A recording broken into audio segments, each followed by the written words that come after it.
Hello everyone, welcome back.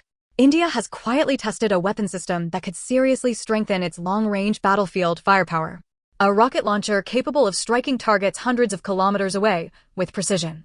This is the SURYASTRA Rocket Launcher System.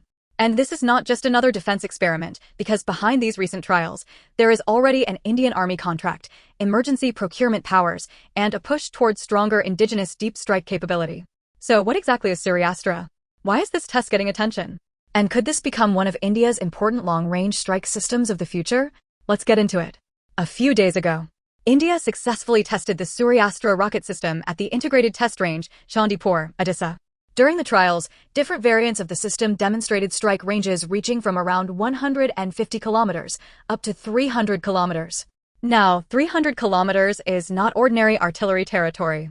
At that range, you're looking at the ability to hit targets deep behind enemy lines, command centers, logistics hubs, radar sites, critical infrastructure, targets that can influence the battlefield long before troops even come into direct contact. But what makes this development more important is what happened before the trials. These tests were conducted against an Indian Army procurement order under emergency powers. And earlier this year, in January, the Army signed a 293 crore rupee contract with Nibe Limited for supplying the long-range rocket launcher system. That means this is no longer just a concept on paper. There is already military interest behind it. According to available information, SURYASTRA is India's first indigenous universal multi-calibre rocket launcher system. That means this is no longer just a concept on paper. There is already military interest behind it. According to available information, SURYASTRA is India's first indigenous universal multi-calibre rocket launcher system. In simple words, one launcher platform designed to support different categories of rockets, depending on operational requirements.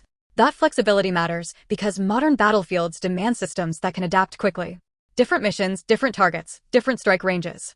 And modern warfare is increasingly moving toward precision, not just launching dozens of rockets randomly, but delivering accurate strikes exactly where they are needed. Another interesting piece of this story comes from international collaboration. In July 2025, Nibe Limited signed a technology collaboration agreement with Israeli defense company Elbit Systems to manufacture the advanced Surya Universal Rocket Launcher System in India. Why does that matter? Because this partnership supports domestic production of a precision rocket system capable of strikes reaching 300 kilometers. And it fits directly into India's larger Atmanirbhar Bharat defense vision. Build in India, develop advanced capability in India, strengthen indigenous military technology. And while these rocket trials were making headlines, India's defense sector saw another important development. The Doctor Research and Development Organization recently completed successful trials of the ULPGM V3, an unmanned aerial vehicle-launched precision-guided missile. Tested in both air-to-ground and air-to-air modes near Kurnool, Andhra Pradesh, the trials showcased automated launch systems and growing indigenous precision weapon capability. And together, these developments tell a bigger story.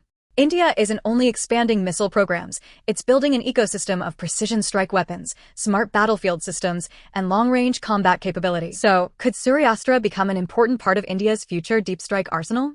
How important do you think long-range precision rocket systems will be in future conflicts? Share your thoughts in the comments. If you enjoyed the video, don't forget to like, subscribe, and stay tuned for more defense and geopolitical content. Thanks for watching, and I'll see you in the next one.